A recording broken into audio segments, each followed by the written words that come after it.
These players are coming to the earth. America about to get hurt.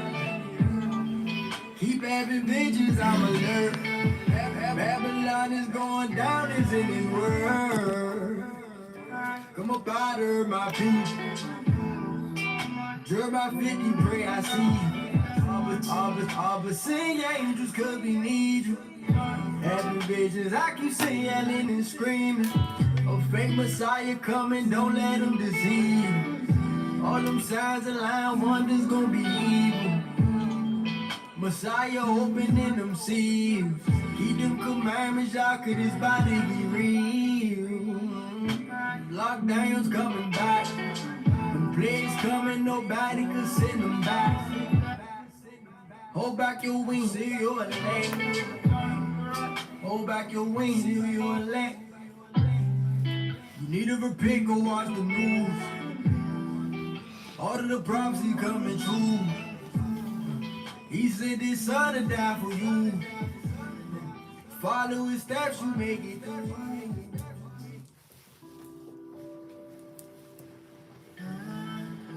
Good evening, I'm Kristen Welker in for Lester. We begin tonight with the new front in the war on COVID-19. That new, more contagious strain of the virus, first identified in Britain, has now been found in 2 U.S. states, Colorado and now California. There are new questions tonight about just how widespread it already is. This as health officials vow to pick up the pace of the vaccine rollout after acknowledging the effort has fallen. You need to repent, go watch the news. All of the prophecy coming true. He sent his son to die for you. Follow his steps, you make it through. Brady River dried up.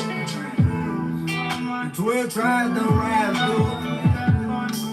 The devil know it's time up. Messiah coming, I'm fired up. Rumors of war, we at the door. In the tribulation, please endure. In your patience, possess your soul. Earthquakes and pestilence coming more. Come up out of my people. These folks done did so much evil. These places coming, they won't leave you. Famine nuclear missiles gon' kill that eagle. We got angels, they got demons. For the most I protect you and keep you. The love of many gon' ask call. And this tribulation gon' let you know. Your truth, they truth, my truth. His life, his death, the truth. No vaccine gon' mean some sacrifice. Would you lose it all to leave afterlife? These plays are coming to the earth. America about to get hurt. Keep having visions, I'm alert. Babylon is going down, is in his word. Come up out of my people. Jeremiah 50, pray I see. All but sing angels, cause we need you. Having visions, I keep saying, yelling and screaming. A fake Messiah coming, don't let them deceive you. All them signs and line wonders gonna be evil. Messiah opening them seals. Keep them commandments, y'all, cause this body be real. Lockdowns coming back. Them plagues coming, nobody could send them back. Hold back your wings, till you're elect. Hold back your wings, till you're elect. You need to repent, go watch the news. All of the prophecy coming true. He sent his son to die for you. Follow his steps, you make it through. Pickle. Good evening, I'm Kristen Welker in for Lester. We begin tonight with the You want new to play it front in the again? war on COVID-19. Just turn it down a little bit and keep it going. First of all, I want to say good morning, good morning, good morning. Happy Sabbath day, happy Sabbath day. This is the day that the Most High have made. So let us be glad and rejoice in it. But let me say this to YouTube and Facebook. I do not own the rights to that music. I do not own the rights to that music. I do not own the rights to that music, so you don't have to bleep it out this time, Facebook. I'm not claiming that music as my own. But turn on just a little bit. Yeah, good morning, Facebook. And Breaking Strongholds Ministries and YouTube with Orlando Keeping It Simple. How's everybody doing this morning? I hope everybody's doing well. I hope that the Most High has blessed you over and abundantly with love, knowledge, and understanding. I hope the Most High have really taken care of you this week. I hope that the Most High have really shown you His dreams and visions this week. I really hope He has. I hope He has continued to bless you over and abundantly with love and kindness. My week has been it's been an eye-opener for me.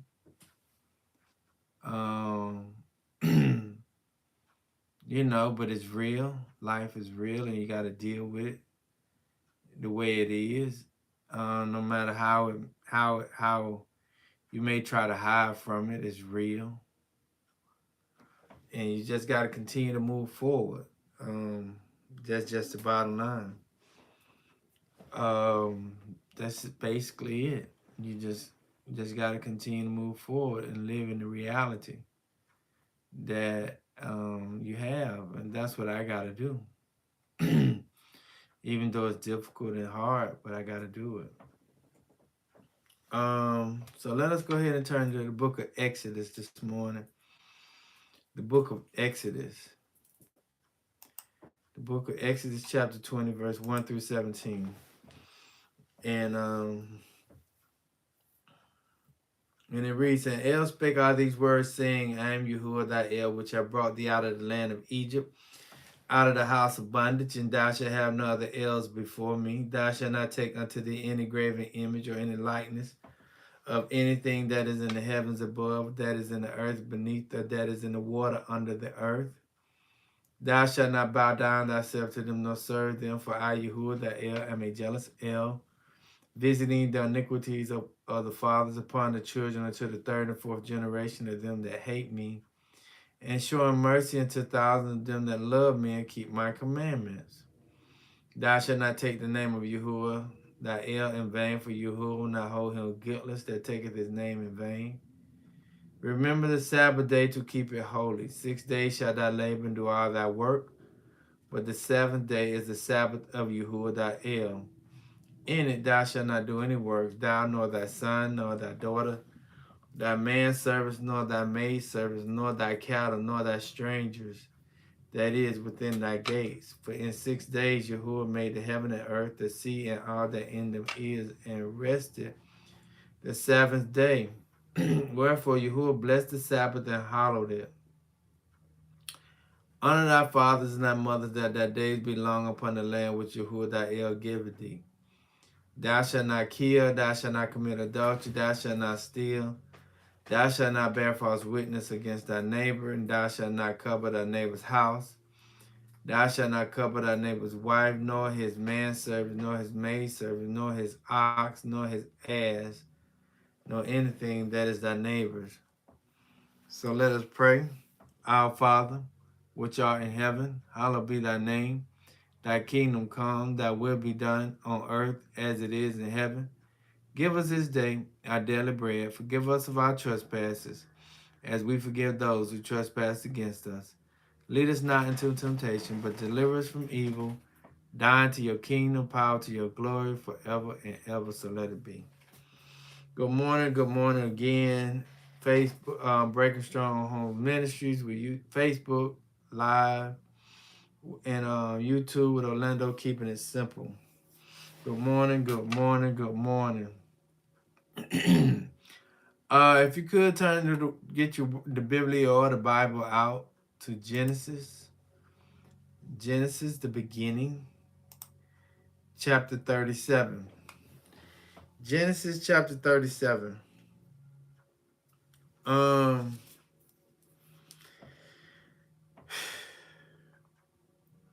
guess I talked to you all about this a couple of weeks ago. And a lot of people sometimes don't let it resonate in their spirit. And you know, they don't let it resonate in their spirit. Sometimes they think people just be talking off the cuff sometimes, or just saying what they say. And then some people may say, well, what you do prior to you going to sleep, or what did you do prior to that, or what you was thinking about. A lot of times people don't look at things from a divine viewpoint. And a lot of times we got to look at things from a divine viewpoint. I'll be coming from Genesis at the beginning, from chapter 37, 1 through 11. And the key verse will be verse 5 and verse 8, because it's kind of important.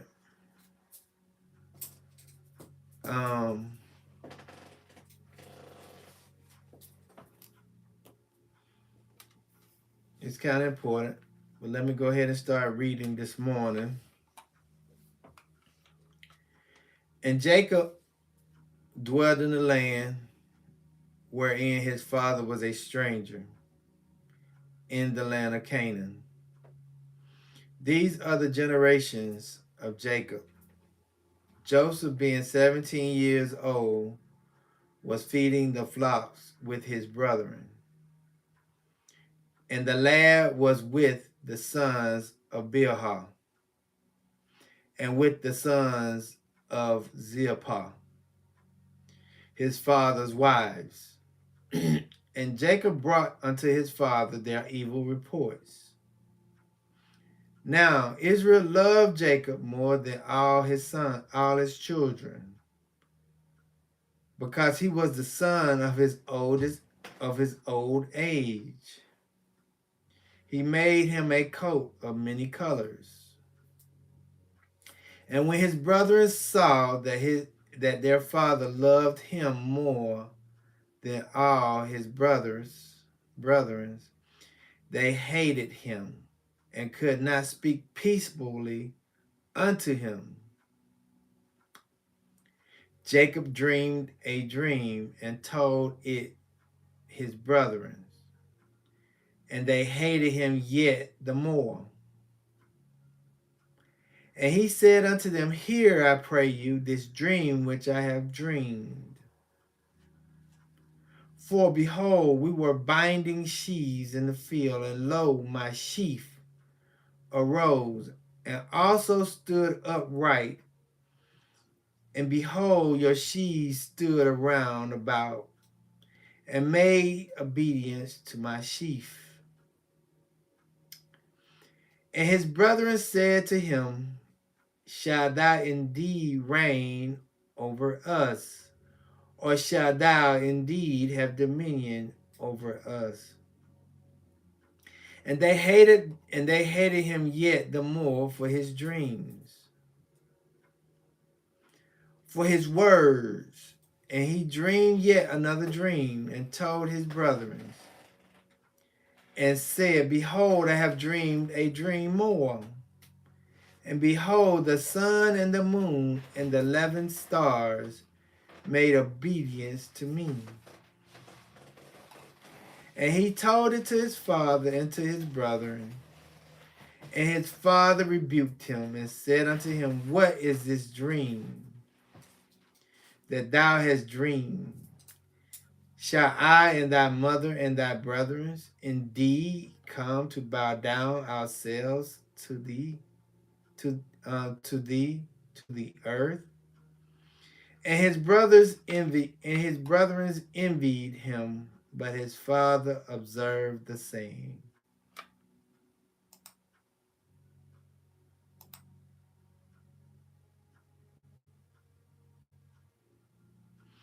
Let me come back to that.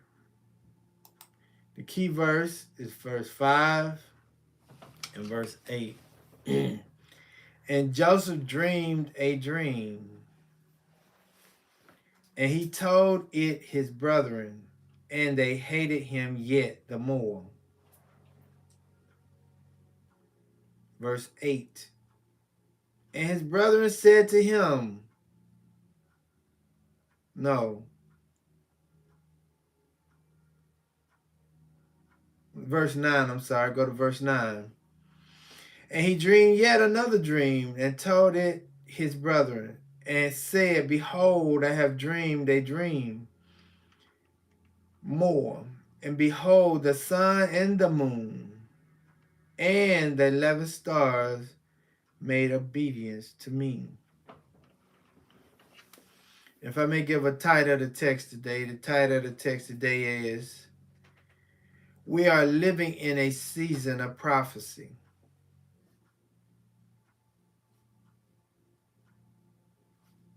We are living in a season of prophecy.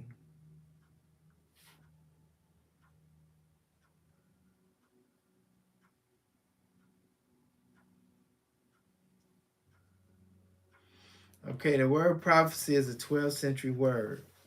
It means to foretell, before, and to tell. Predictions of future events. A declaration of something to come. Inspired utterance. That's what the word prophecy means. Okay? Dream is a series of thoughts not under the command. Listen to this. A dream is a series of thought not under the command of reason, meaning that you don't have control of your dreams. And hence wild and hence wild and irregular. Thoughts, a series of thoughts of a person in sleep. Be partly and confusedly aware of image and thoughts during sleep.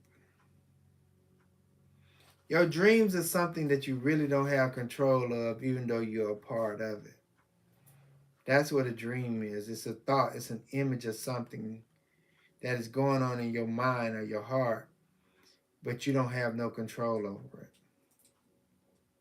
You don't have no control over your thoughts and your dreams, even though you're in the midst of it. Okay, but reason why I said the title of the text today is we're living in a season of prophecy. Let us go into Isaiah. I want us to keep this in the back of our minds. Isaiah 55 and 11.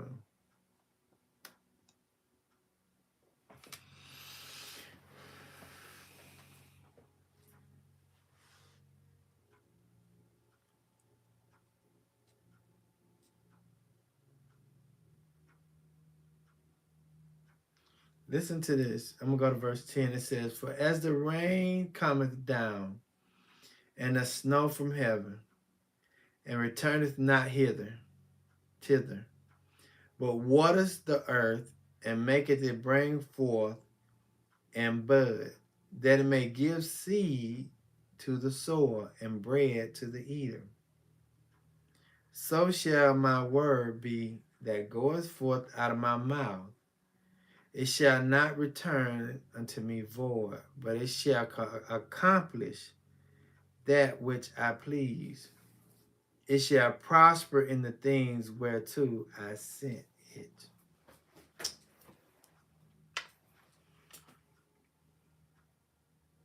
So now let us go back to Genesis chapter 37. Joseph is the last child of Jacob. And the reason why Jacob loved Joseph so much is because he was the youngest of his children, and he had him in his right old age.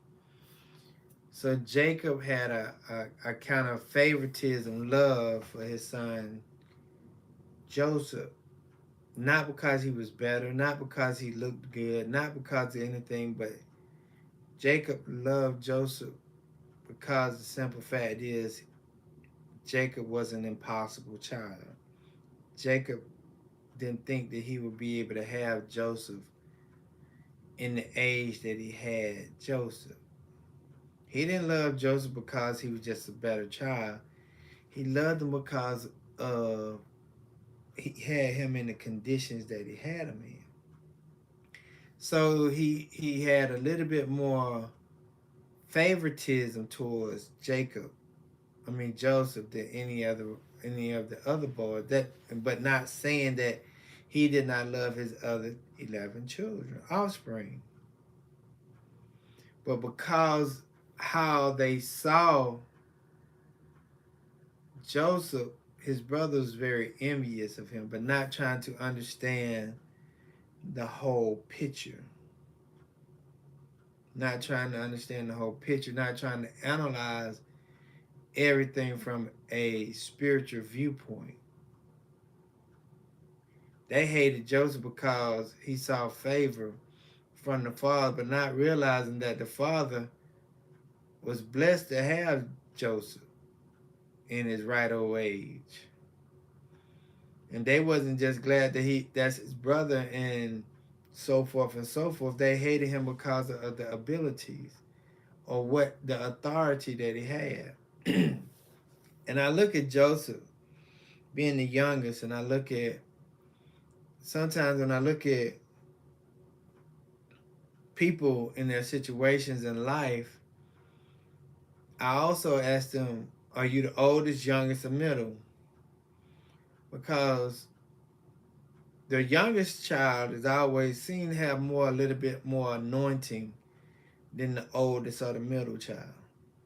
Because David was the youngest. And so when you look at, I think Solomon was the youngest. So when you look at all these offsprings, the youngest always seem to have a little bit more anointing than all the rest of them. For whatever reason it is, that's the way it seems to appear to be. And it seems like the oldest and the middle are always jealous of the youngest. Not because of the youngest did something to them, not because the youngest was whatever, it's just because who the youngest is. But the youngest will always be there to be able to make sure that the family does well. And that's the story of Joseph. But sometimes the youngest don't understand, sometimes you don't understand the processes of life to be able to do the things you need to do. And what the Most High was showing me this morning about Joseph it's a prophecy story. A lot of the times we look at the middle of Joseph's life. We look at what happened to Joseph as a triumphant story, but it also is a story of prophecy. Something that the Most High have given Joseph in a dream. He told Joseph where he would be at the end, but he never told Joseph how he would get to be at the end. He never told Joseph how he would have to go through trials and tribulations to get where he needed to be. He never told Joseph that. He only told Joseph where he would end up being. And I think that's the hardest part about people when they receive dreams, is because the Most High speak to everybody through dreams, but sometimes they may not understand the dream. And because they don't understand the dream, they throw the dream away, but not also realizing that he's giving you the end story. And when he's giving you the end story, you're thinking that the end story is going to come right now, but it's not necessarily that it's going to come right now, but it's going to take some years for you to get where you need to be, because it says prophecy is a future event. And I'm going to get to that more too. It's a prophecy is a future event. It's not necessarily a right now moment. So like when we go back to verse 5, it says, and Joseph dreamed a dream, and he told it to his brothers, and they hated him yet more, Then it says, and then it says verse 6 and 7. I'm going to read it. And he said unto them, hear, I pray you, this dream which I have dreamed. For behold, we were binding sheaves in the field. And lo, my sheaf arose and also stood up. And behold, your sheaf stood around about and made obedience to my sheaf. And the reason why this story seems so impossible, but it seems so real, is because Joseph could not rule over his brother because he was the youngest child. In the Hebrew culture and the ancient culture, the youngest never takes leadership or rulership over the brothers, over the eldest brother. That means that Joseph would have had to, all his 11 brothers would have to pass away before he could even take the heir of Jacob. That means that everybody in front of Joseph would have to be in charge before he can even become upon the throne. But the Most High had to do some interventions in this process so that Joseph could be able to be in charge at the time. Just like David's life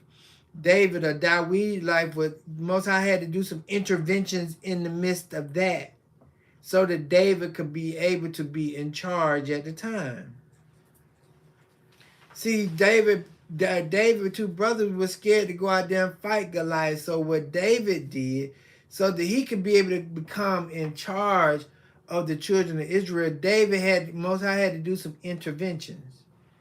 He had to bring David to the light so that everybody could see the abilities of David. So David had to go fight Goliath. Just like Joseph. Something had to happen. A supernatural event had to happen in Joseph's life in order for the Most High to put Joseph on his mission. Something supernatural had to happen in Joseph's life. Because in verse 5 and verse 9, he already told him what was going to be the end result. In verse 9, it says, and he dreamed yet another dream, and told it his brother, and said, behold, I have dreamed a dream more, and behold, the sun and the moon. The sun and the moon represents the father and the mother. That's why Jacob was tripping. That's why Jacob said what he said, but he really did not dismiss it as something negative. Because Jacob knew about dreams. Jacob understood the importance of dreams, and I'm going to tell you why in a few minutes. And the 11 stars made obedience to him. The 11 stars is the 11 brothers. That means that the father and the mother and the brothers will all be obedient to Joseph. But how did Jacob know about dreams? Let's go to Genesis chapter 28, verse 12.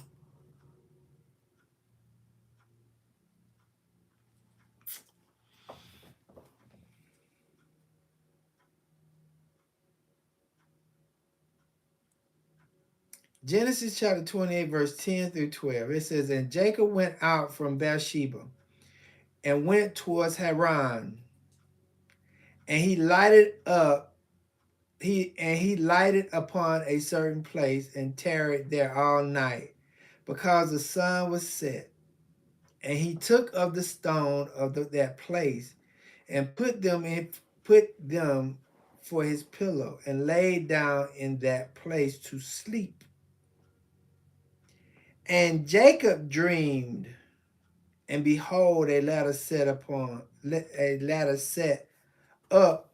earth, and the top of it reached to heaven. And behold, the angels of God ascending and descending on it. Jacob dreamed a dream, and Jacob understood the importance of dreams. So when Jacob responded to Joseph in verse 11, Jacob did not respond the way his brothers responded.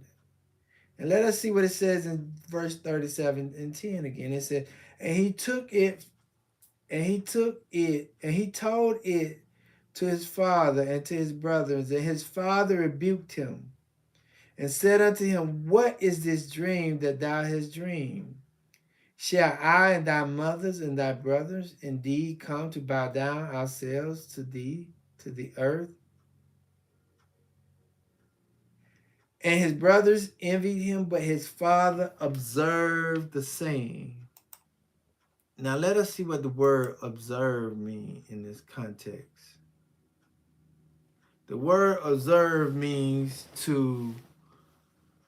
it means guide, generally to protect, attend to, be aware, be circumspect, to take heed. So Jacob took heed to Joseph's dream because Jacob understand the importance of dreams. And see, a lot of us in our life do not understand the importance of dreams. So we really don't take dreams important as we should. You know, I dream all the time. Like I told y'all last week, I dreamed about 3 times that the power was out. And I take that very seriously because I understand the importance of dreams. The reason why I am the way I am is because of a dream. I don't take dreams lightly at all. But it says the word observe means to take heed, means be aware of. It means to be a keeper of it. It means to mark, means to look narrow, to observe. Preserve means to regard it. Jacob regarded his dream. Jacob respected Joseph's dream. Also, the word means to it says apparently contrast from the let me see something.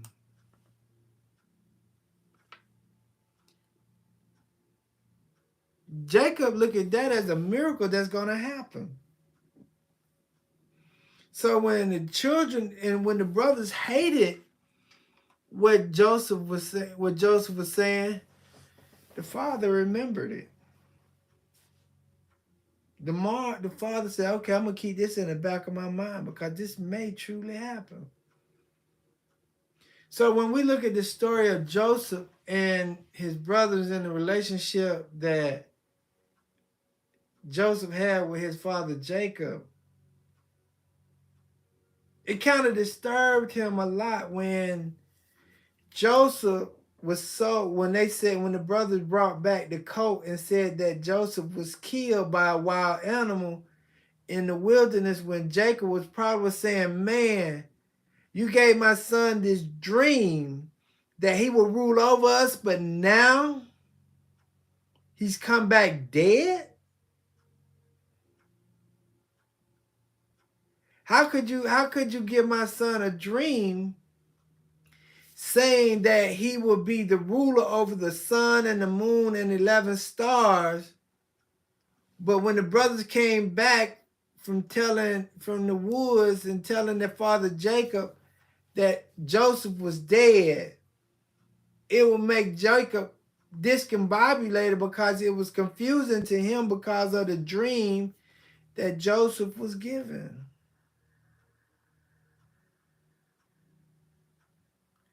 So when we're looking at the story of Jacob and Joseph and the brothers,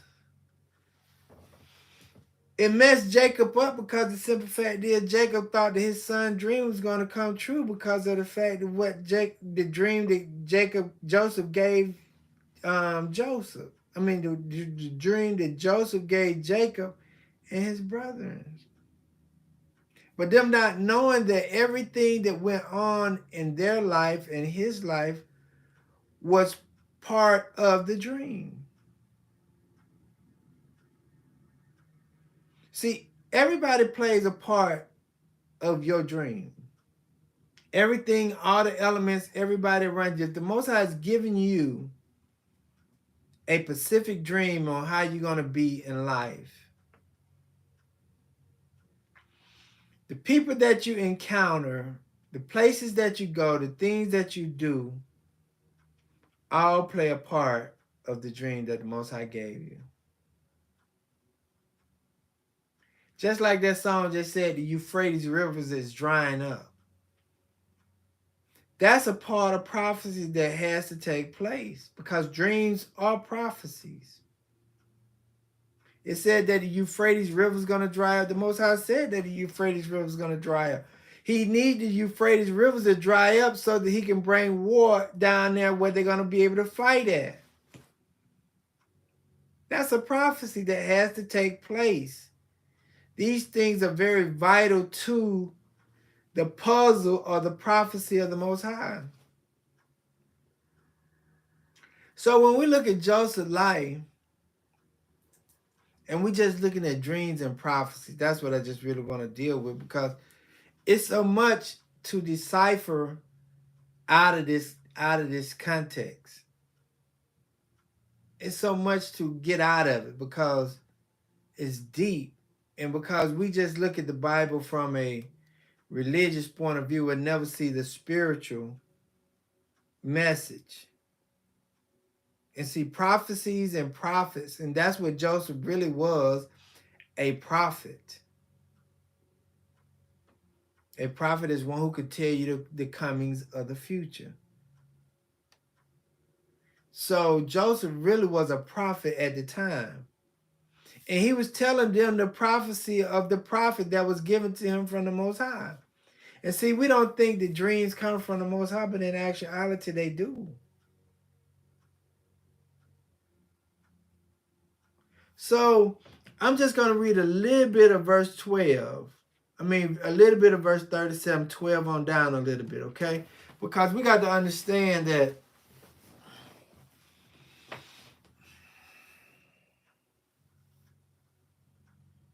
everything has to take place. Something has to take place to initiate the beginning of your prophecy. The reason why I say that, and the compare and contrast. Let's listen to where Joseph was sold. He was sent and Joseph was sold into Egypt. And I'm going to read it. And it says, his brothers went to feed their father's flock in Shechem. And Israel said unto Joseph, do not thy brothers feed the flock in Shechem? Come, and I will send thee unto them. See, at this point, Joseph's life, Jacob was preparing Joseph to be an overseer of his brothers. But they really didn't recognize it. See, man, our life is so much greater than what we think it is. Our life is always in a preparation stage, means you're always preparing yourself for something, even though you haven't got to where you're trying to go. But spiritually, the Most High is preparing us to get us where we got to go.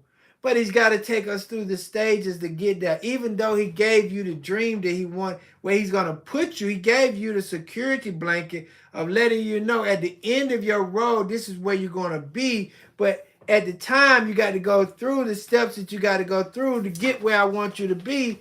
So don't be so hard on yourself when you're going through the processes of life.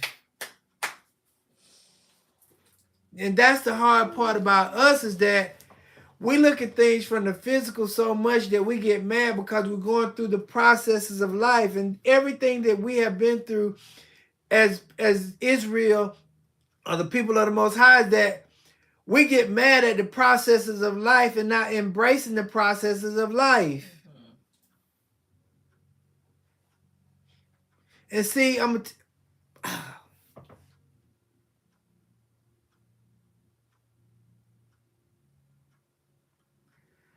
life is so much greater than what we think it is.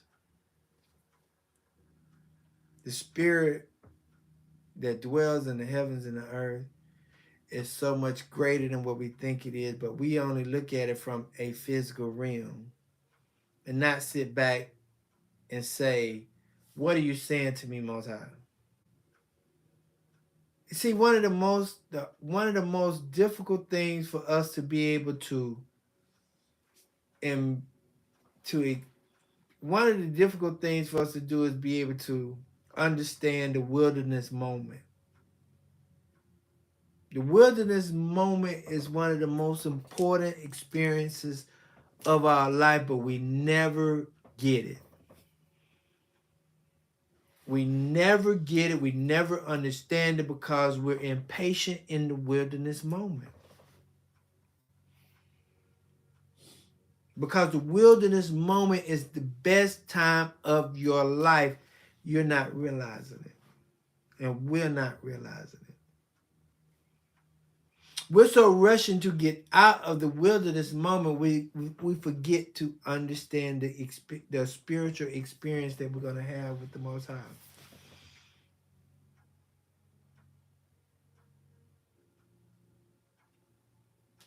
See, everybody just want to hurry up and get out of the difficult moments, but the difficult moment, it's like it is the best time because that's when you're learning. That's when you have growing patience. That's when you're really enhancing your skills in everything that you do. But we rush that moment.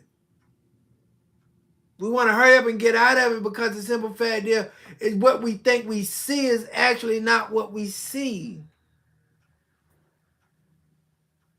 What you think you see is not what you see. What you're experiencing is not actually what you're experiencing. But because we can't see that, we want to hurry up and run and get out of that. But when we should really embrace it, because that's when we can communicate with the Spirit of the Most High so very much. But we want to rush and get out of it and hurry up and do something else because of whatever we think it is, because we're looking at ourselves from a man's perspective and not from a spiritual viewpoint.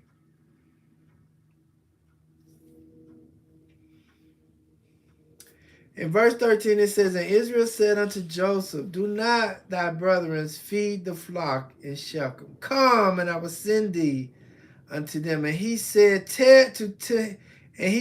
unto him, here am I. Just like when Moses said to the Most High, here am I. You got to be willing to be ready to take on the responsibilities that the Most High is getting ready to give you. And he said to him, go, I pray thee, see whether it be well with thy brethren and well with the flocks, and bring me word again. So he sent him out of the vale of Hebron, and he came to Shechem. The father was teaching Joseph how to be a leader in an indirect way and a direct way over his brothers, but nobody even get it. See, I was talking to my wife this week, right? And I was telling my wife about some things that she had experienced. And a lot of the times we never understand the things that we experience in our past would affect us for our future. But it would be a benefit for us in the future. Not necessarily negative, but the Most High had to take you here, then take you over here, then bring you back to where he had you at the beginning, in order for him to put you on the path. He showed you your spiritual. Like I was telling the guy this week, I said, we need more Hebrew or African, I'm going to say African American. We need more African American mechanics. We need more African American restaurants. We need more African American stores. We need more of those things in our community. We need more of those in our community. We need more sincerely African American doctors and lawyers. because a lot of the nations out here that's surrounding us really don't care nothing about us, but we patronize them. But we need to be able to patronize our own so that our own can grow, so that we can actually see how our stuff can grow and nurture. I forgot the passage of it. He said, man, I forgot the passage. But he want us, when he said that we are the salt of the earth, I don't think people really understand that.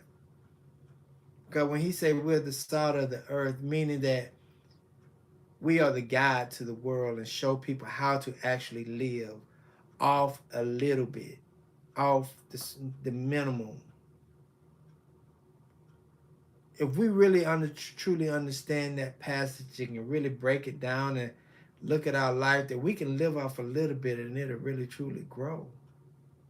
It don't take nothing but a small mustard seed to grow into this little big old the bush. But if we can multiply that spiritually and physically to our community, we only need one to start. And once one start, then another would start. Then another would start, and then another would start, and then another would start. You only need one to start it, whatever it may be. We only need, like I was telling this guy, we need to have more mechanic shops so that we can start directing our money back into mechanics, taking our cars to people who we know we can trust. Stop taking our cars to people who we know don't like us. And then once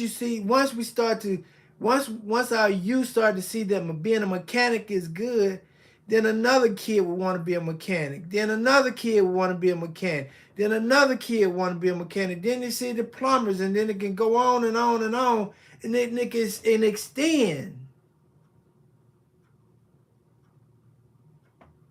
But in verse 14 it says, and he said unto him, go and he said, I pray thee, see whether it be well with thy brethren, and well with the flock, and bring me word again. So he sent him out.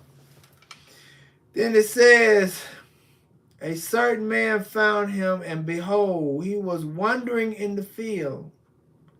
And the man asked him, saying, what seekest thou? And he said, I seek my brethren. Tell me, I pray thee, where thou feed thy flock. Let me go on down to the end of it. Let me go down.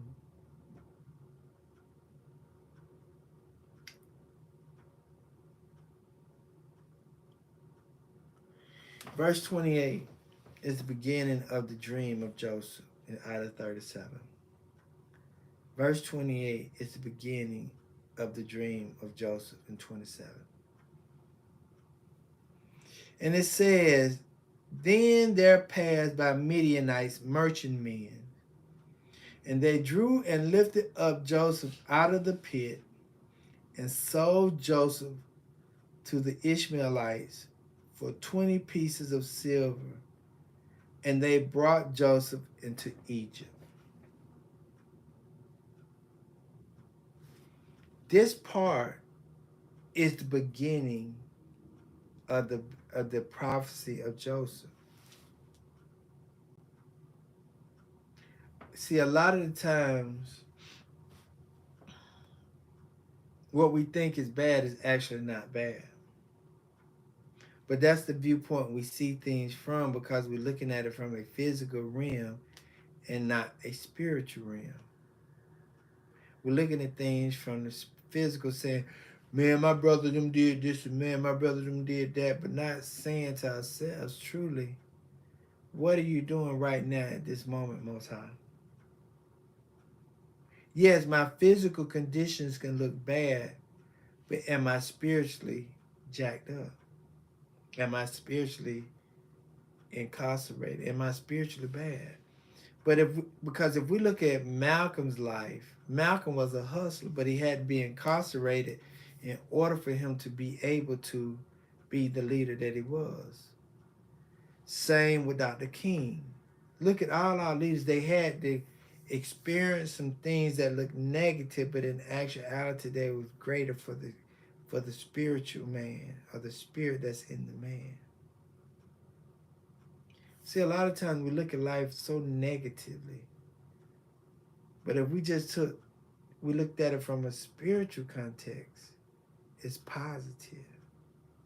Sometimes people get mad because they don't have a lot of friends, but sometimes it's good not to have a lot of friends, because look at all the negative spirits that these people possess at this day and time.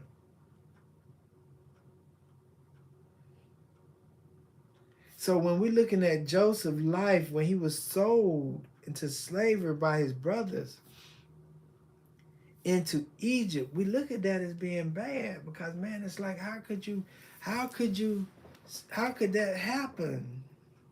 But the Most High had to portray, the Most High had to use somebody to get Joseph where he needed to be in order for him to be able to do what he needed to do. That's from the spiritual. The physical, that's from the physical. He had to get Joseph out of the environment that he was in. He had to take Joseph through those processes of life. And see, sometimes when the Most High has given us a dream, we just think the dream is just a dream, or one day I just wake up in this position. Yes, you'll wake up in that position, but you're going to have to go through some stuff to get to that position. But I just want to talk about dreams a little bit. Okay, let's go ahead and go down to let's go to chapter 40 in dreams. Because Joseph, he was a prophet, because he had the abilities to dream and interpret dreams. Joseph had already told his brothers that he was going to rule over them. He told his father that you're going to bow. He told his father that you, my mom, and my brother are going to bow down to me. This is spiritual prophecy. Okay? In verse 5 in chapter 40, this is talking about when Joseph was being able to interpret the dreams of the chief butler and the chief baker. But they had to be able to do something in order to get, let me go to verse 1.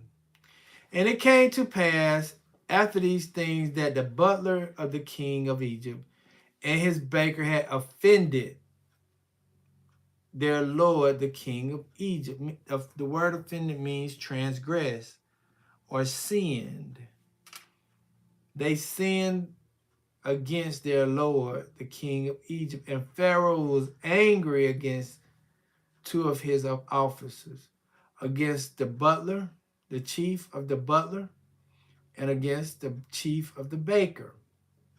So they had to do something bad in order to be able to get into prison.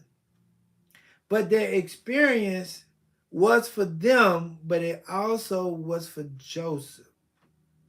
And I want to just understand that. Okay, and it says that he put them in ward in the house of the captain of the guard, into the prison, in the place where Joseph was bound.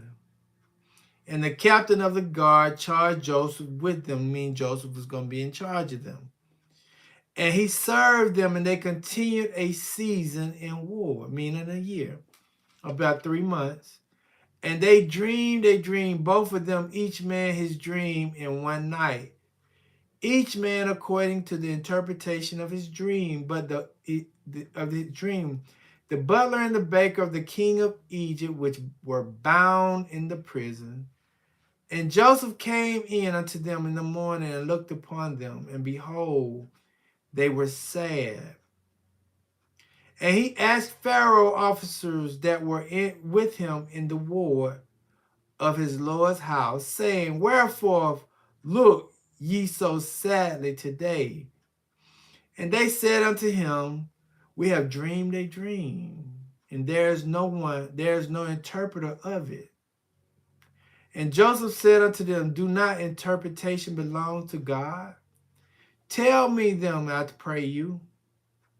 And the chief butler told his dream to Joseph, and he said to him, my dream, behold, a vine was before me.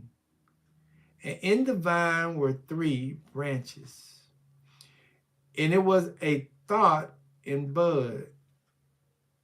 And his bosoms shot forth, and the cluster thereof brought forth ripe grapes. And the Pharaoh cup was in my hand, and I took the grapes and pressed them into the Pharaoh's cup, and I gave the cup into the Pharaoh's hand. That was the dream. That was a prophecy. The chief butler had a prophecy that he was going to be in another situation prior to. And see, that's something we really got to understand, that dreams are prophecies. Dreams are real. Dreams are real, and we got to take heed to that. And if we don't take heed to that, we're going to be in trouble. And I'm just going to read you one of it, because I can go on to the other one, because he died. But I'm going to read you the chief butler. And Joseph said to him, this is the interpretation of it, the 3 branches are 3 days. Yet within 3 days shall Pharaoh lift up thy head and restore thee unto thy place, and thou shalt deliver Pharaoh's cup into his hands, after the former manner when thou wast his butler. Now let's go to 25. No. Let's go to verse 16 through 19. Okay, and it says, when the chief okay. Hold on. Okay, let's go to verse 20. And it came to pass the 3rd day, which was Pharaoh's birthday, that he made a feast unto all his servants. And he lifted up the head of the chief butler and of the chief baker among his servants. And he restored the chief butler unto his butlership again, and he gave the cup into the Pharaoh's hand. That was his dream, that he was going to be able to be restored. And it's like we really have to, and I'm going to give you some more stuff too. It's like he restored the chief butler unto his butlership again, and he gave the cup into Pharaoh's hand, but he hung the chief baker as Joseph had interpreted to them. Yet did not the chief butler remember Joseph, but forgot him.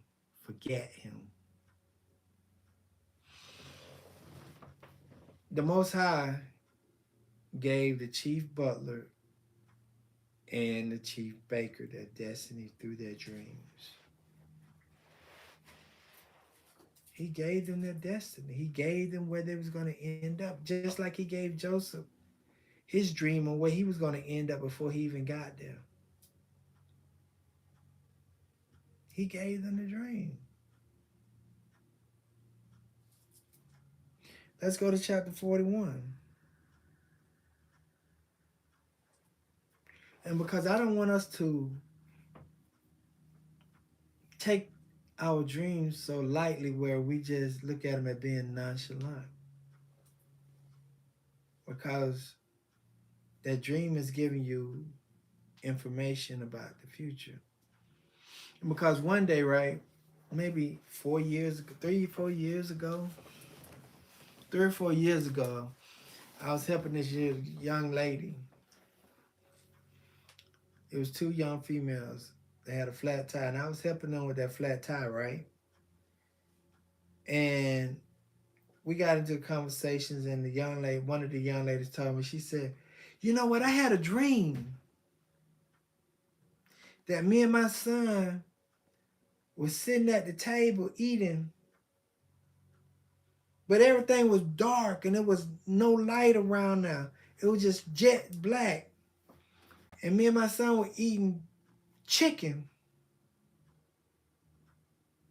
And we didn't have no heat. And my son said, Mama, how we going to eat this chicken? And she said, son, we're going to eat it like we eat regular chicken. Eat if it were hot. We're going to eat cold chicken.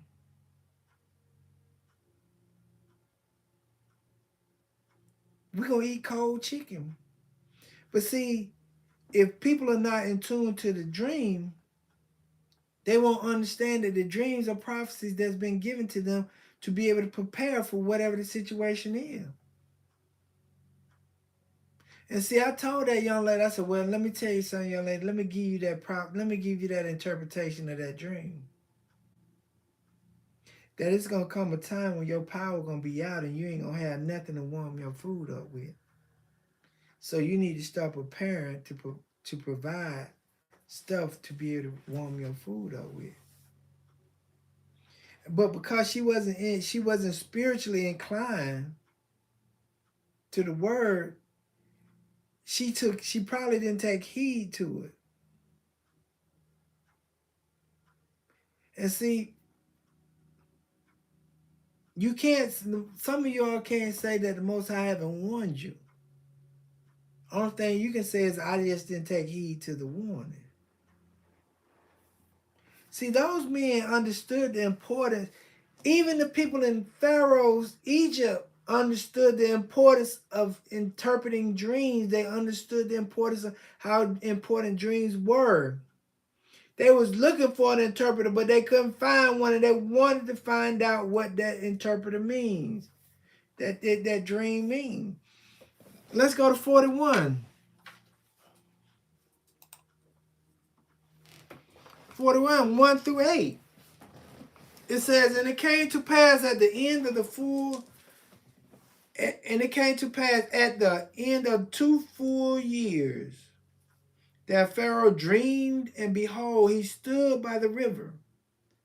And behold, there came up out of the river 7 well-favored kin of cows, and fat fleshed it, and they fed in a meadow. And behold, 7 other cows or kin came up after them out of the river, ill-favored and lean-fleshed, and stood by the other kin of cows upon the bank of the river. And the ill-favored and lean-fleshed kin did eat up the 7 well-favored and fat kin. So Pharaoh awakened, and he slept and dreamed the second time. And behold, 7 ears of corn came up upon one stalk, rank and good. And the second thin ears devoured the 7 rank and full ears. And Pharaoh awoke, and behold, it was a dream. Awoken, and it was a dream. And it came to pass in the morning that his spirit was troubled. Pharaoh's spirit was troubled because of a dream. Pharaoh's spirit was troubled because of a dream.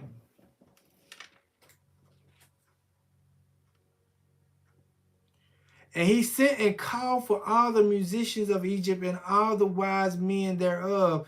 And Pharaoh told them his dream, but they were none that could interpret them unto Pharaoh. So let's go down to verse 14 through 16. So Pharaoh sent for Joseph,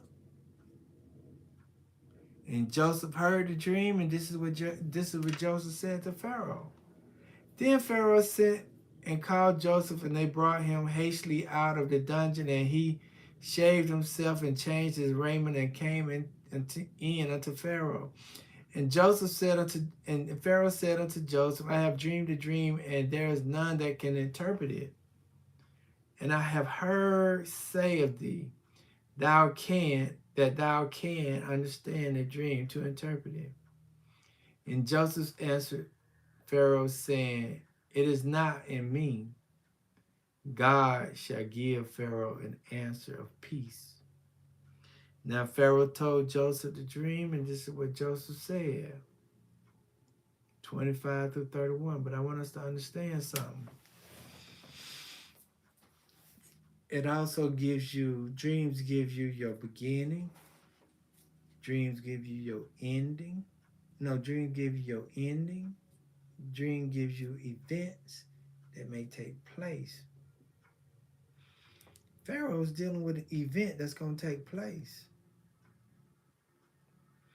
And see, I dreamed of events that's going to take place. I dreamed of relationships that may be restored in my life. Okay, and it says in verse 25, and Joseph said unto Pharaoh, the dream of Pharaoh is one that God has shown Pharaoh what he is about to do. That's an event. Let me read that over. And Joseph said unto Pharaoh, the dream of Pharaoh is one. God has shown Pharaoh what he is about to do. The 7 good kins are 7 years, and the 7 good years are 7 years. The dreams are one. See, Joseph had 2 dreams. Pharaoh had 2 dreams. Pharaoh had 2 dreams. Joseph had 2 dreams.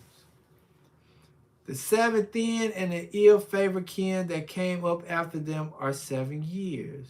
And the 7 empty ears and blasted with the east wind shall be 7 years of famine. This is the thing which I have spoken unto Pharaoh. What God is about to do, he showed unto Pharaoh. All your dreams about what God is going to get ready to do. He did it with Joseph. He did it with the chief butler. He did it with the chief baker. He's doing it with Pharaoh. Okay. Then it says, behold, there comes 7 years of great plenty throughout all the land of Egypt, and there shall arise after them 7 years of famine, and all the plenty shall be forgotten in the land of Egypt, and the famine shall consume the land. And the plenty shall not be known in the land by reason of that famine following. It shall be very egregious.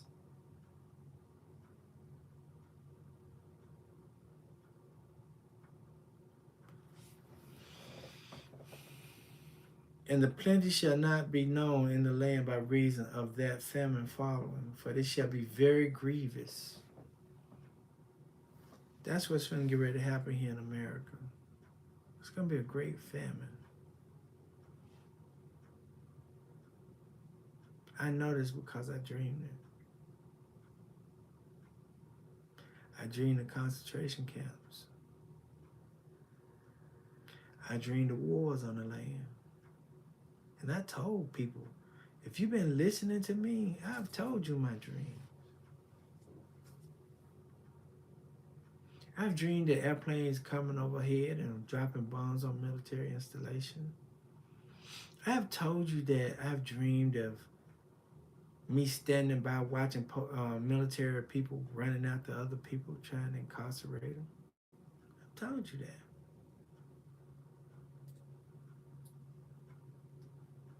I told you the reason why I do what I do, because I dreamed a dream. Okay, verse 32. And for that the dream was doubled unto Pharaoh. Twice it was doubled. The Most High really wanted to tell Pharaoh what was going to happen. And for that the dream was doubled unto Pharaoh twice. It is good. It is because the thing is established by God. And God will shortly bring it to pass. Hear that. If you don't dream a dream more than one time, the same dream, the Most High is really telling you it's already done. It's just waiting on the time for it to get here. And see, that's something we got to... God will surely bring it to pass. Now, therefore, let Pharaoh look out a man discreet and wise, and set him over the land of Egypt, and let Pharaoh do this. Now Joseph just gave Pharaoh instructions. Joseph is giving Pharaoh instructions. Let Pharaoh do this, and let him appoint officers over the land, and take up the fifth part of the land of Egypt in the 7th plenteous years. And let them gather all the food of those good years that come, and lay up corn under the hands of Pharaoh, and let them keep food in the cities. And that food shall be for stores to the land against the 7 years of famine, which shall be in the land of Egypt, that the land perish not through famine. Now, understanding what Joseph just said, understanding the dream that Joseph dreamed, and he told Pharaoh about his dream. Joseph got to be in the position that he was in because the simple fact is, it was prophecy for Joseph to be there, because the Most High gave Joseph that through the dream. But it never told you, Joseph, that he would have to go through betrayal. He had to go through lying. He would have to go through somebody backbiting on him, or not bringing them the word so that he could be able to get in that position. Because there was a time for Joseph to be in the position that he was in until the 2 years after the interpretation of the chief butler and the chief baker. Joseph still had to stay in that condition for 2 more years in order for him to be in the position that he got to be in. See, your dreams don't always come when they're supposed to come. And see, that's what the children of Israel is wrestling with now. Okay, let's go to Genesis chapter 15, verse 13. Verse 12. And see, that's what we're wrestling with now, because we know this is a prophecy. We know it's a prophecy, but we're waiting for it to come right now. Because you said this, and you said that, and you said this, and you said that. He didn't ever tell you how long it'll be. In Genesis chapter 15, verse 12, it says, "And when the sun was going down, a deep sleep fell upon Abram." Meaning Abram starting to dream. "And lo, a horror of great darkness fell upon him," meaning he was having a nightmare. "And he said unto Abram, Know of a surety that thy seed shall be a stranger in a land that is not theirs, and shall serve them, and they shall afflict them 400 years. And also that nation whom they shall serve will I judge, and afterwards shall they come out with great substance."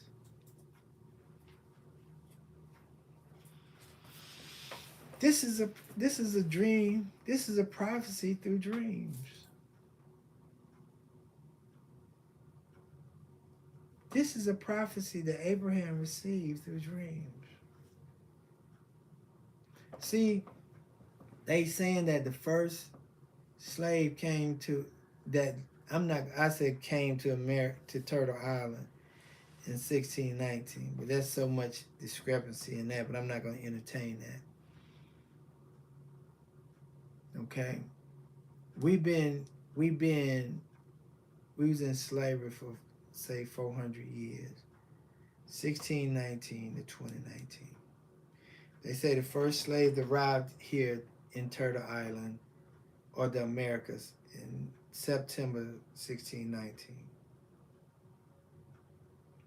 But then the Most High said, after 400 years, your date of release will begin.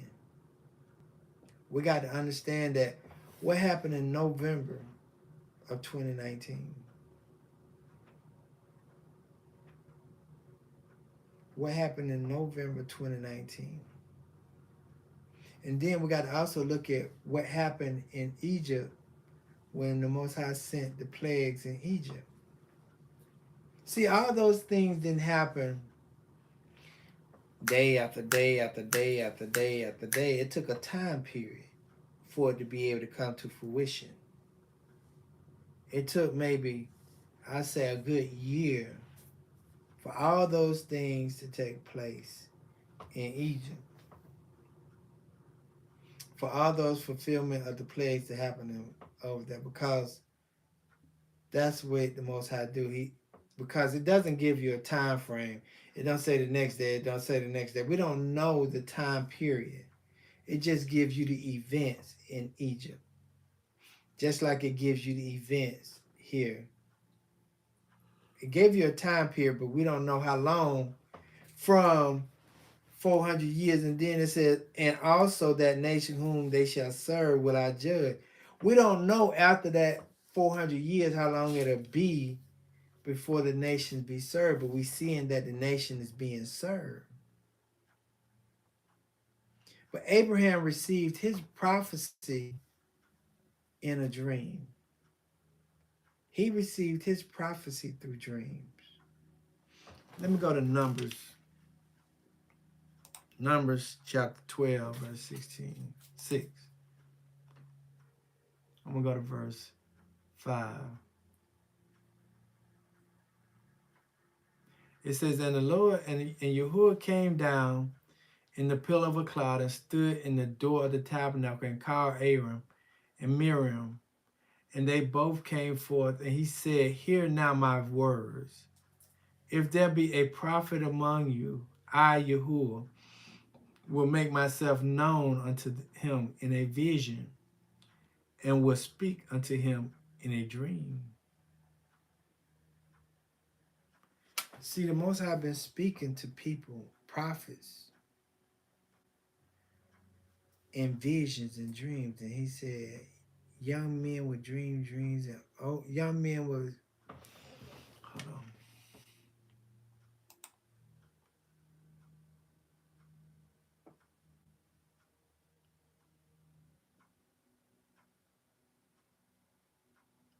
I don't forget. Let me see something.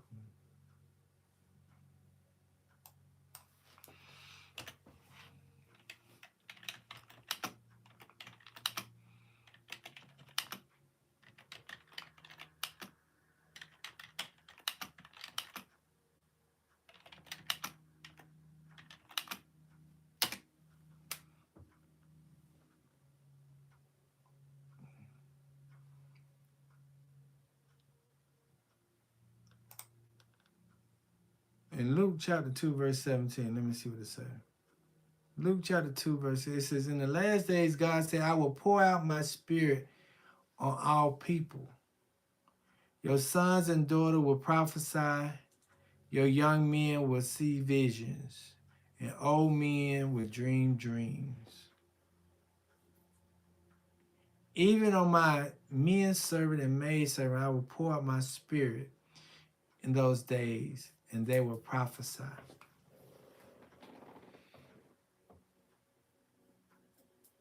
See, those people who are seeing dreams and speaking these dreams, and the Most High is coming through you through a dream, it is for you to know something about what's going to happen in your life, what's going to happen in the world, what is actually going on. See, what happened in Genesis chapter 15, verse 13, it was a prophecy of today. It was a prophecy of today.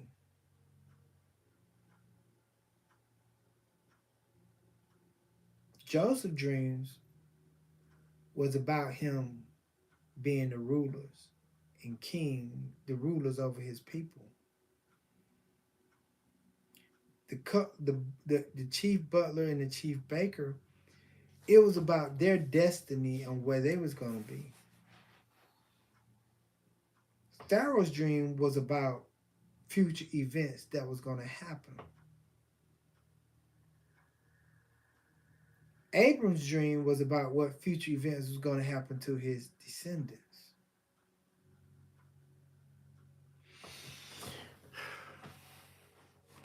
Genesis chapter 20, verse 3. And it says that Abraham said of Sarah, his wife, she is my sister, and Amalek, king of Gerar, sent and took Sarah. And this is what happened in dreams. And God came to Amalek in a dream by night.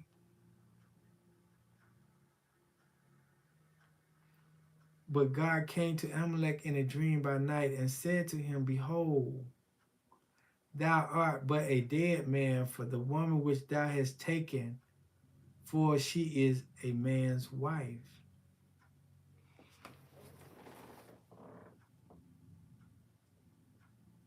Do we look at as the Most High speaking to us through those dreams? I mean, the Most High came to me. What made me change from Sunday church to Saturdays to Sabbath in a dream. The Most High spoke to me. He said to me, I was asleep, and I answered him like we was having a regular conversation. He said, you know you're going to, he said, you know you worshiping the wrong God, right? I said, yeah. And that was the end of it. I didn't hear no more about it.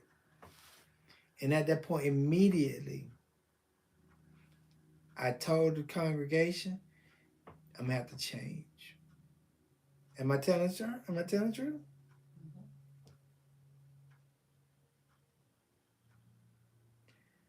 The Most High came to me in so many times in dreams that it scares my wife because my wife tell me, I don't want to hear no more because it's going to come true. Am I telling the story? So she said, it's going to come true. I don't want to hear it.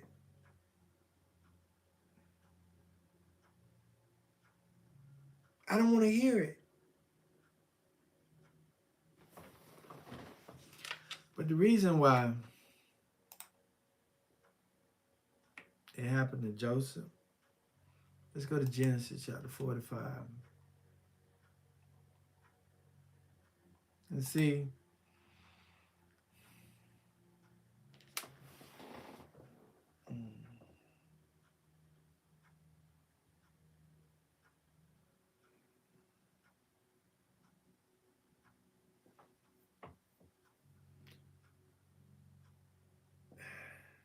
we don't understand why we go through the things that we go through. But prophecy has already been spoken of our life. But we just got to go through the things that we go through because it shapes and molds us to get us where we need to be spiritually.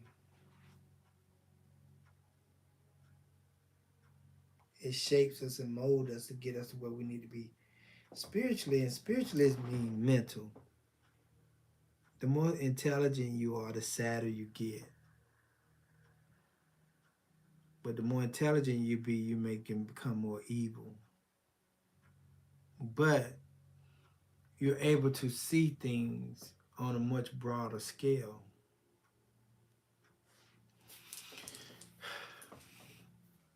He gave Joseph the dream because he wanted to. He was taking Joseph some places, and he had to do some things through Joseph. But he had to let Joseph know that I got you along your journey, but you just got to go through what you're going through. And when you go through what you're going through, it really ain't going to be that bad for you. You're going to have to go through a little ups and downs or a little betrayal along the way, but I'm going to take care of you.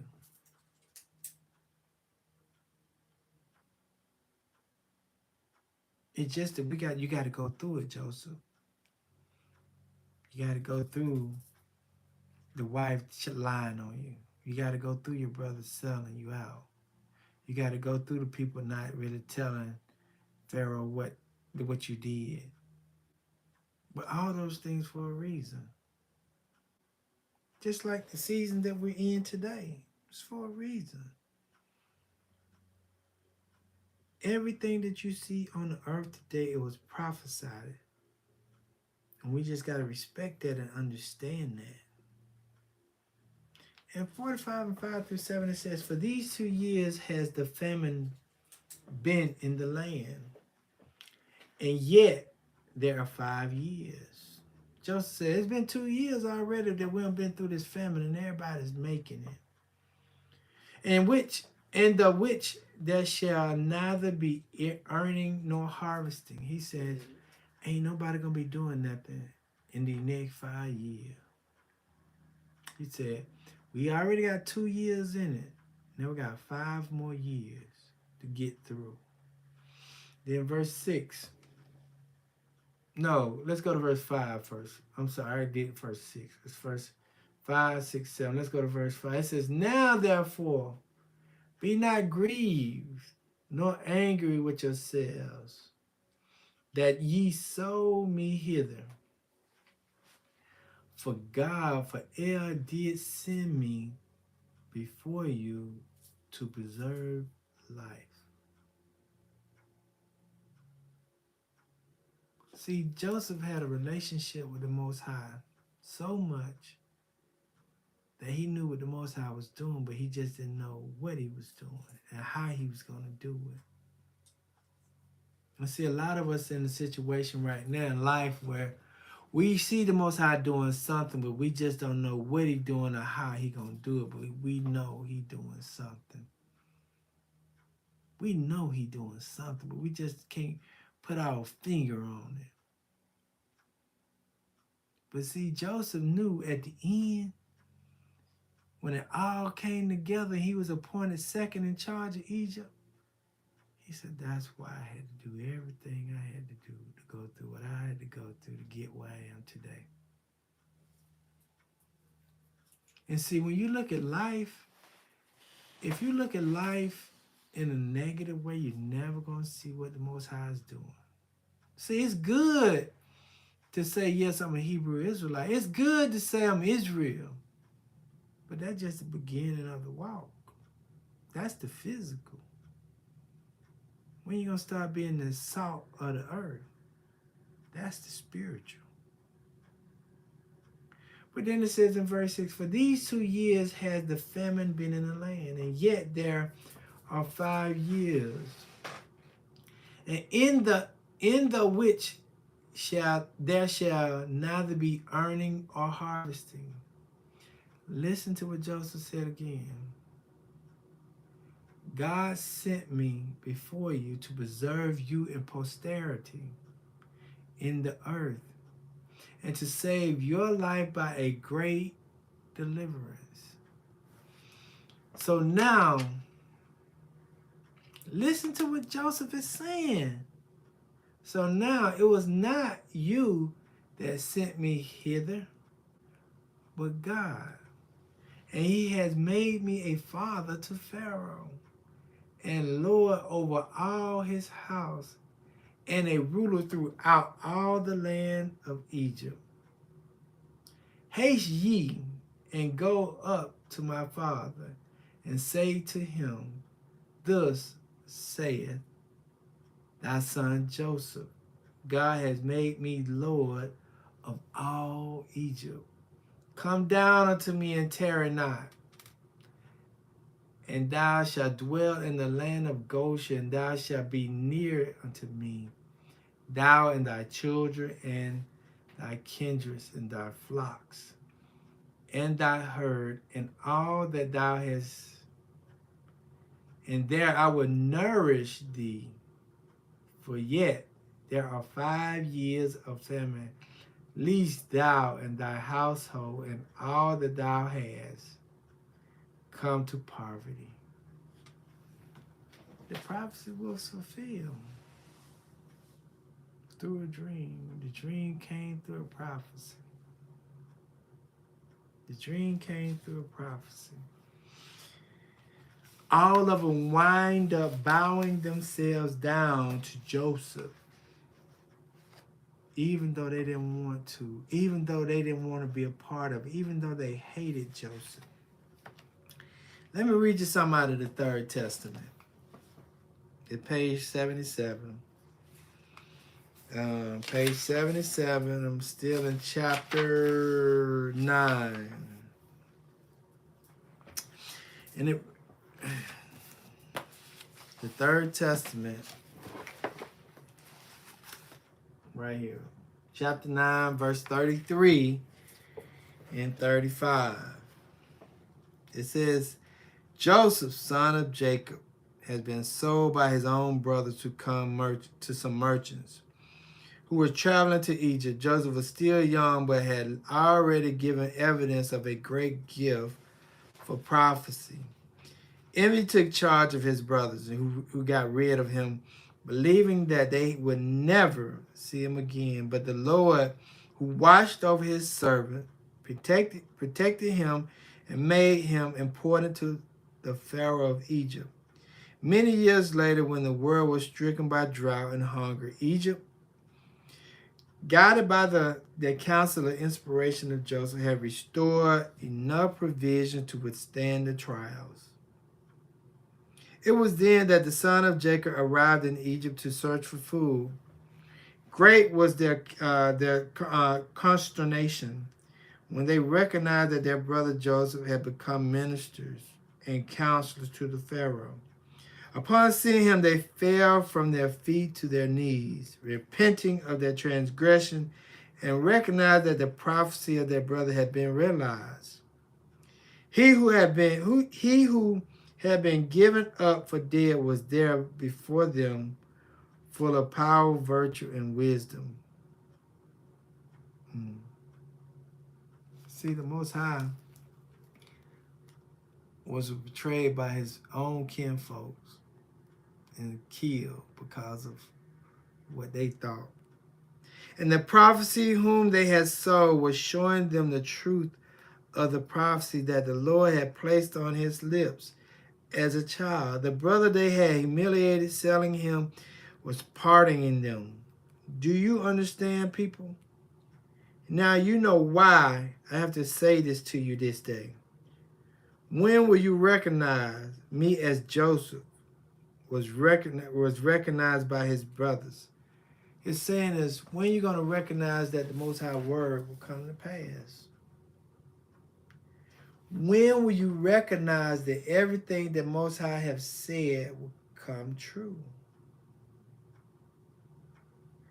When would you recognize this? When will you be able to understand that we are living in the days of prophecy, or in the season of prophecy? When are you going to get your head out the sand and say, hey, I need to repent for my sins. I need to get my life together.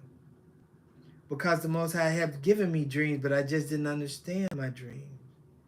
Because that's when your salvation comes, when you start to recognize that dreams are real. We are living in a season of prophecy. Man is not doing this on his own. The Most High is doing this. Everything that you see, the Most High is doing this through man.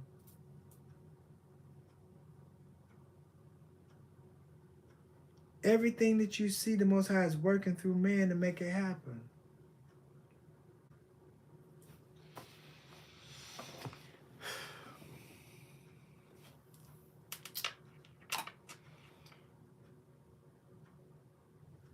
The Most High speaks through dreams to let you know your future. He also speaks through dreams to let you know future events. He speaks through dreams to let you know what's going to happen to other people. It's just that we have to recognize that dreams are real, because we are in a season of prophecy. Dreams are prophecies. We can't take whatever the Most High says is being light. I'm going to go back to Genesis again. Let's go back to 37, verse 12 again.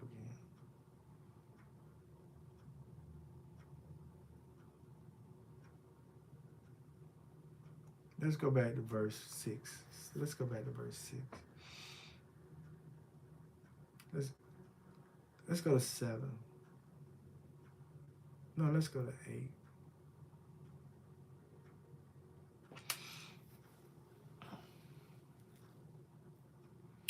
And his brethren said to him, shall thou indeed reign over us? Or shall thou indeed have dominion over us?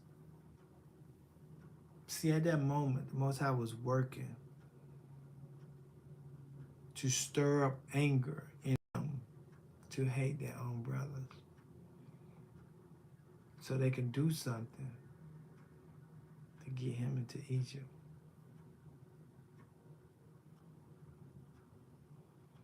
The Most High was using his brothers to get him to Egypt. Everything that we go through in life, it's for our good, actually, but we just got to see it. It says, and they hated him yet the more for his dreams and for his words. They had to get rid of Joseph, because how can you say that you're going to rule over us when you're older than us? Because leadership is passed to the elder, not to the youngest.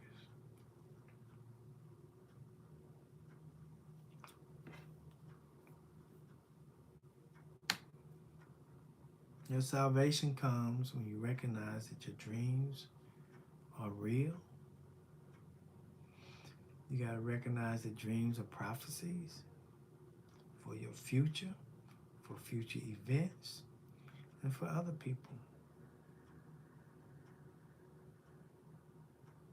You got to recognize that. You got to take heed to that, because throughout the word, that's all it is. It's dreams and prophecies. But what am I saying? If you have been given a dream of where you're going to be and how you're going to get there, or where you're going to be, don't get mad when you go through the things that you got to go through to get where you need to be. See, we had to go through, and the world had to go through everything that we're going through to see that the Most High is real. The world had to go through it. And still going through it to see that the word is real. Prophecy is real. The 400 years is real. Deuteronomy 28 and 68 is real. Psalms 83 is real. Matthew chapter 24 is real. Who would ever think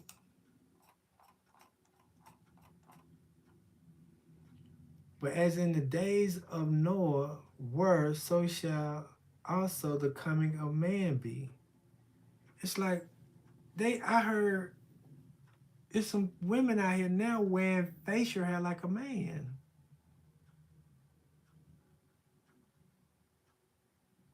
They're creating robots that can carry a gun that can shoot better than a man.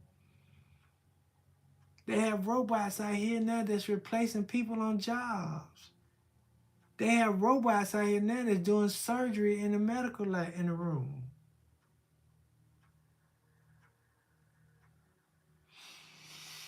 For as in the days that were before the flood, they were eating and drinking, marrying and giving in marriage, until the day that Noah entered the ark. And they knew not until the flood came and took them all away. So shall also the coming of the Son of Man be. Everybody quotes that, but not realizing that it's prophecy. So the title of my text today is, we are living in a season of prophecy. How you can have salvation is you understand that dreams are real. Understand your interpretation of that dream. Pray to the Most High for your dreams.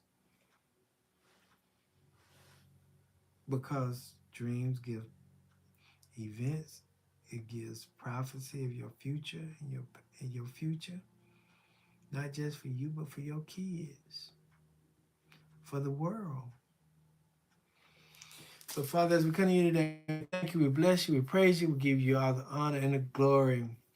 Father, we just thank you for everything you have done and what you continue to do. We just ask that you continue to let us see the way you want us to see, hear the way you want us to hear, and speak the way you want us to speak. Father, we understand that this thing is so much bigger than what we think it is. It's so much greater than what we think it is. Father, you communicate to us on so many different levels that we can't even comprehend. Because we have been taught about certain things is witchcraft and certain this is that. Everything is bad when it comes from the spiritual realm. But Father, we ask that you help us to be able to understand our dreams. Or talk to a prophet who has been given the abilities to dream, to understand our dreams. We ask that you just continue to guide us and let us listen to the prophets that speak. Listen to the prophets that speak about their dreams. Whether it's in our life, whether it's for the future events, we ask that you help us to be able to listen to those prophets so that we can have salvation, so that we can prepare for it. Because we understand that Noah was given a prophecy. He prepared for it. Joseph was given a prophecy through dreams. He prepared Egypt for it. He prepared himself for it. He also prepared other people for their prophecy, their future. So, Father, let us be able to listen to prophets as they speak because it helps us prepare our spirit for the future. Father, continue to lead and guide us and protect us. Father, help us to be able to know our purpose, know your will in our life. Continue to forgive us for the sins that we have committed. Forgive our forefathers of the sins that they have committed. Forgive our children for the sins that they have committed. Father, we know that you're near. We just ask that you continue to speak so we'll know what to do and how to do it. And in all these things we pray. So let it be. Shalom, shalom, shalom. Y'all have a blessed one and happy Shabbat, a Sabbath day.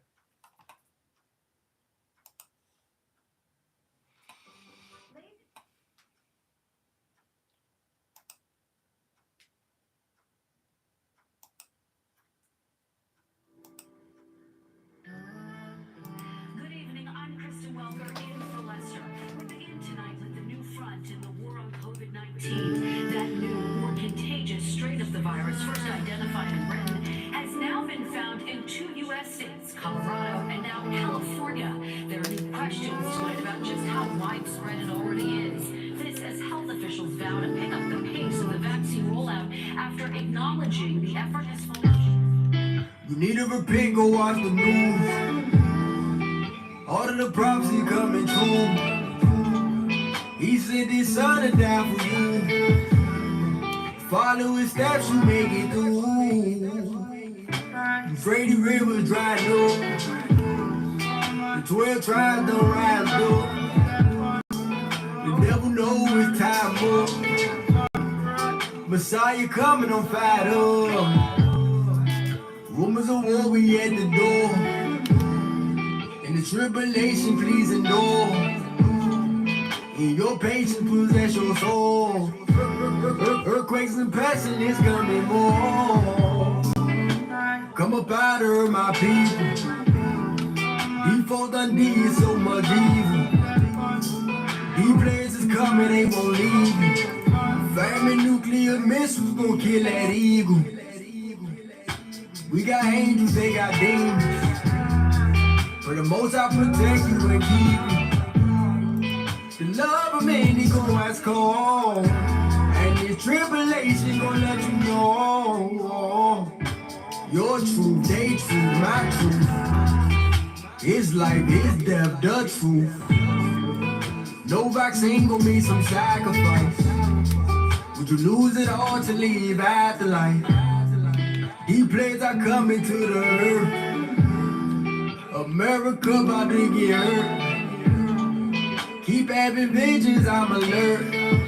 Babylon is going down, is in his word. Come up out of my peace. Jeremiah 50, pray I see. All but sing angels, cause we need you. Having visions, I keep saying, yelling and screaming. A fake Messiah coming, don't let him deceive you. All them signs and line wonders gonna be evil. Messiah opening them seals. Keep them commandments, y'all, cause this body be real. Lockdown's coming back. The plagues coming, nobody could send them back. Hold back your wings, see you late. Hold back your wings.